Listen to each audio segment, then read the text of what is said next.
नमस्कार प्यारे साथियों, आज हम इस वीडियो में आपको बताएंगे बिहार बोर्ड हिस्ट्री के तीनों बुक मिलाकर हम 5 ऐसे प्रश्न लेकर आए हैं जो कि 4 से 5 बार पूछा हुआ है। इस वीडियो में हम आपको 5 ऐसे प्रश्न बताएंगे जो कि 2024 बोर्ड एग्जाम के लिए काफ़ी महत्वपूर्ण है। इस वीडियो को देखने के बाद आपका कम से कम 6 नंबर तो कंप्लीट हो ही जाएगा, क्योंकि ऐसे सब प्रश्न एग्जाम में बार बार पूछे जाते हैं। एक एक क्वेश्चन 4 बार 5 बार पूछा हुआ है। आप देख सकते हैं किस तरह का क्वेश्चन है जो कि आपके लिए काफ़ी महत्वपूर्ण है। तो तीनों बुक मिलाकर हम 5 प्रश्न लेकर आए हैं। इसी तरह के हम मतलब समझिए 50 वीडियो लेके आएंगे, जिसमें कम से कम 250 हम question answer short type complete कराएंगे। लॉन्ग टाइप के लिए भी इसी तरह के वीडियो लेकर आएंगे। तो वीडियो को शुरू करते हैं बिना देरी करते हुए। देखते हैं आपके लिए पहला क्वेश्चन क्या है जो कि काफ़ी इम्पोर्टेंट।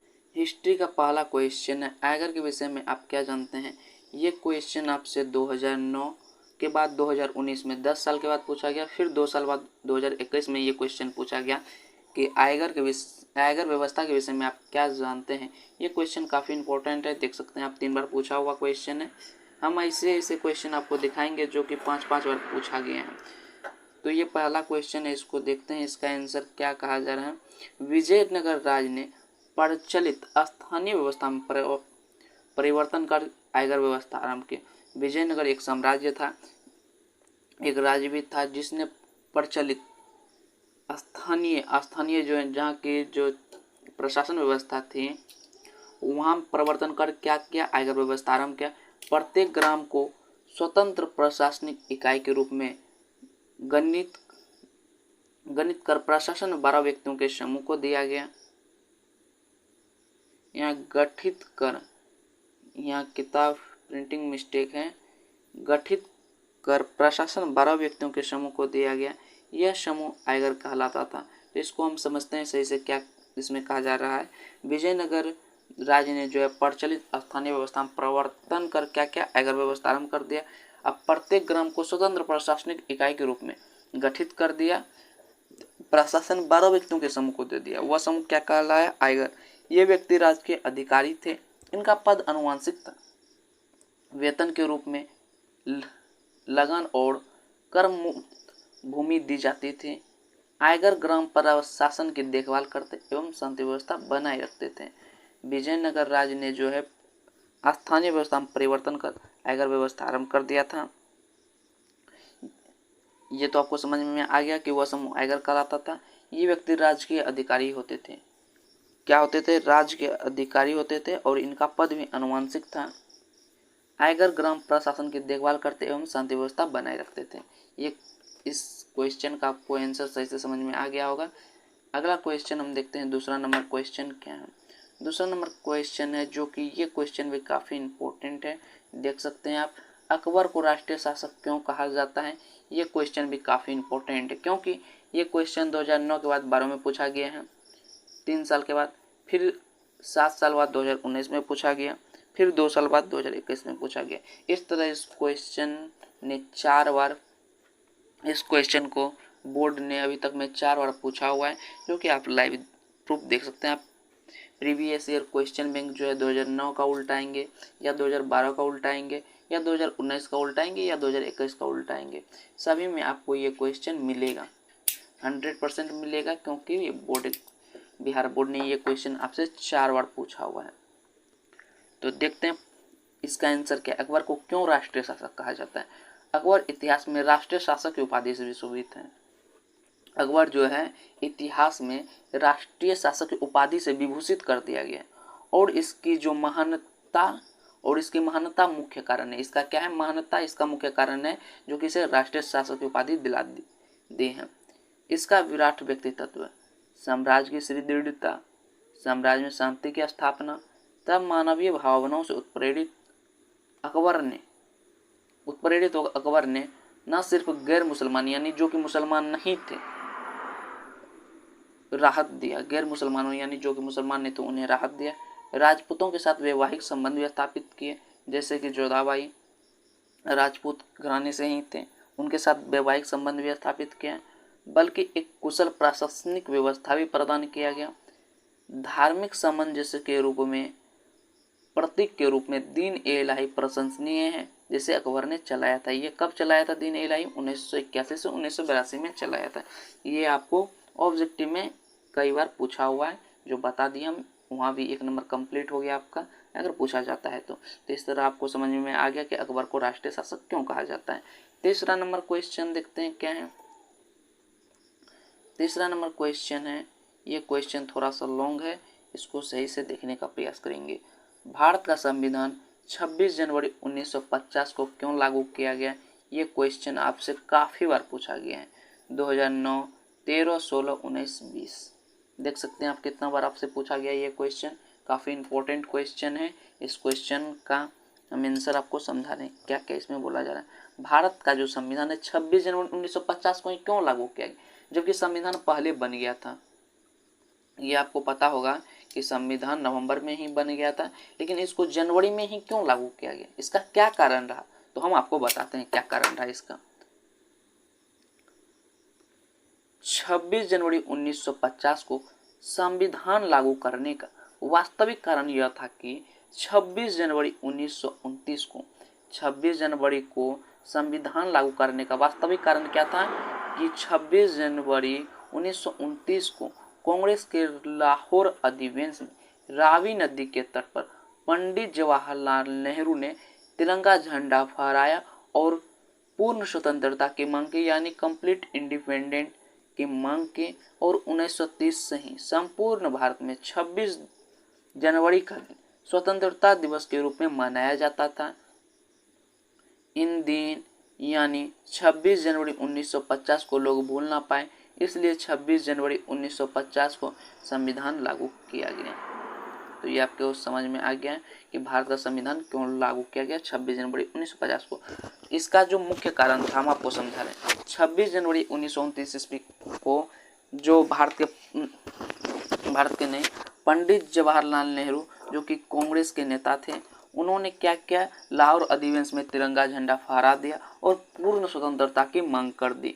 और उसके बाद जो है अगले साल से ही 26 जनवरी का दिन स्वतंत्रता दिवस के रूप में मनाया जाने लगा। अब सोचे कि ये दिन को नहीं भूलना है हम लोगों को, इसलिए जो है भारत का संविधान आज़ादी तो मिल गया 15 अगस्त 1947 को। उसके बाद सोचा कि 26 जनवरी को ही हम स्वतंत्रता दिवस मना रहे थे, तो इस दिन को हमको याद रखना है। इसके लिए उन्होंने 26 जनवरी 1950 को भारत का संविधान लागू कर दिया गया। तो आपको समझ में आ गया होगा इस तरह। अगला क्वेश्चन हम देखते हैं 4 नंबर क्वेश्चन, जो कि काफ़ी इंपॉर्टेंट है। ये क्वेश्चन भी काफ़ी इंपॉर्टेंट है।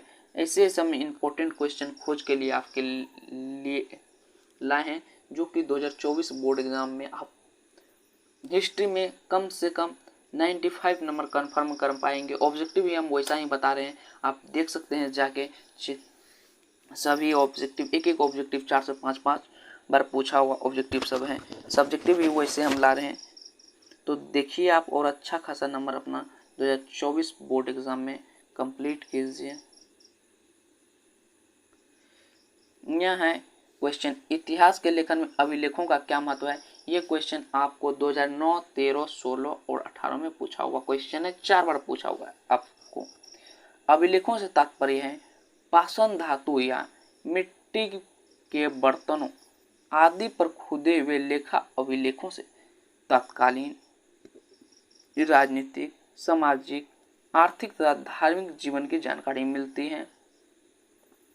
अशोक के अभिलेख द्वारा उसके धर्म प्रचार प्रसार के उपाय, प्रशासन तथा मानवीय पहलुओं आदियों के विषय में सब जानकारी प्राप्त कर सकते हैं। इतिहास के लेखन में अभिलेखों की महत्ता इससे भी स्पष्ट हो जाती है कि मात्र अभिलेखों के आधार पर ही भंडारकर महोदय ने अशोक का इतिहास लिखने का सफल प्रयत्न किया। तो इसमें आपको क्या समझ में आया, हम समझा देते हैं अगर आपको समझ में नहीं आया। अभिलेखों का जो तात्पर्य है वह क्या है, पाषाण धातु या मिट्टी के बर्तनों आदि पर खुदे हुए, तात्पर्य जो है पाषाण धातु या मिट्टी के बर्तनों आदि से हैं, पर खुदे हुए लेखा भी उस पर खुदाई कर लिखा हुआ रहता है। उससे क्या होता है, तत्कालीन राजनीति, सामाजिक, आर्थिक तथा धार्मिक जीवन के जानकारी मिलती है। अशोक के अभिलेख द्वारा उसके धर्म प्रचार प्रसार के उपाय, प्रशासन, मानवीय पहलू आदि के विषय में सहज जानकारी प्राप्त कर सकते हैं। उसके विषय में जो है सही से जानकारी प्राप्त कर सकते हैं। इतिहास के लेखन में अभिलेखों की महत्ता इससे भी स्पष्ट हो जाती है कि मात्र अभिलेखों के आधार पर ही भंडाकर महोदय ने अशोक का इतिहास लिखने का सफल प्रयत्न किया था। तो इससे आपको समझ में आ गया होगा कि इतिहास अशोक का जो अभिलेख हैं, अभिलेखों के आधार पर ही अशोक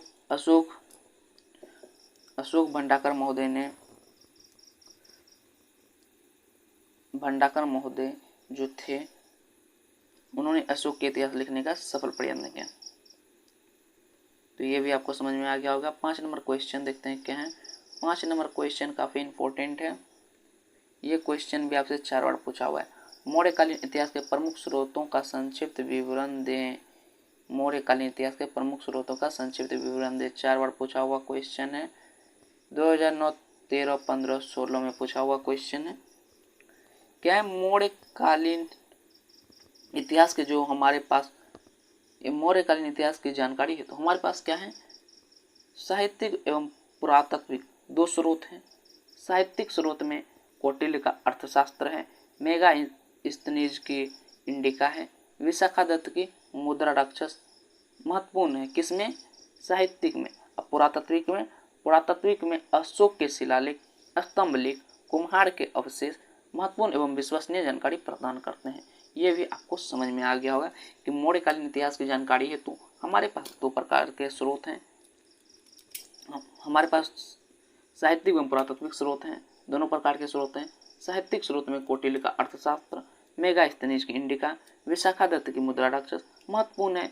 तो पुरातात्विक स्रोत में अशोक के शिलालेख, स्तंभ लेख, कुम्हार के अवशेष महत्वपूर्ण एवं विश्वसनीय जानकारी प्रदान करते हैं। ये आपको समझ में आ गया होगा। तो साथियों, हमने इस वीडियो में देख लिया 5 ऐसे प्रश्न जो कि आपके लिए काफ़ी महत्वपूर्ण रहे होंगे। इसी तरह के हम 50 पार्ट बनाएंगे हिस्ट्री का, 5-5 क्वेश्चन करके। लॉन्ग टाइप भी हम जल्द ही लेकर आएंगे। तीनों बुक मिलाकर लॉन्ग टाइप भी हम ऐसे लेकर आएंगे जो कि 5 से ऊपर बार पूछा हुआ है, जो कि आपके 2024 बोर्ड एग्जाम के पेपर में रहेगा ही रहेगा। तो इसके लिए आप निफिक्र हो जाए कि हिस्ट्री में 95 नंबर कैसे कंप्लीट करना है। उसके लिए कोई टेंशन आपको नहीं लेना है। उसके लिए हम हैं और आपके लिए हम 95 नंबर का व्यवस्था कर देंगे। आप इस चैनल पर से तैयारी कीजिए। इसी तरह के important objective and subjective video हम कंटिन्यू ला रहे हैं। ऑब्जेक्टिव में भी ऐसे प्रश्न काफ़ी हैं जो कि बार बार पूछे जा रहे हैं। तो आप जाकर देखिए ऑब्जेक्टिव का वीडियो, सब्जेक्टिव का वीडियो, और अपना 2024 बोर्ड एग्जाम में हिस्ट्री में 95 नंबर कंफर्म कर लीजिए। इस चैनल पर आपको इसी तरह के important objective and subjective video continue मिल रहे हैं और मिलते रहेंगे। अगर आप इस चैनल पर से हिस्ट्री की तैयारी करते हैं तो 95 नंबर के लिए कोई टेंशन नहीं लेना है। आप आराम से तैयारी कीजिए। हम long type, short type, objective सभी का वीडियो ला रहे हैं। आप सिर्फ पावर ऑफ आर्ट्स को सब्सक्राइब कीजिए और सपोर्ट कीजिए। हम इसी तरह के important objective and subjective video continue लाते रहेंगे। तो धन्यवाद प्यारे साथियों, मिलते हैं अगली वीडियो में इसी तरह के important objective and subjective video के साथ। धन्यवाद प्यारे साथियों, धन्यवाद।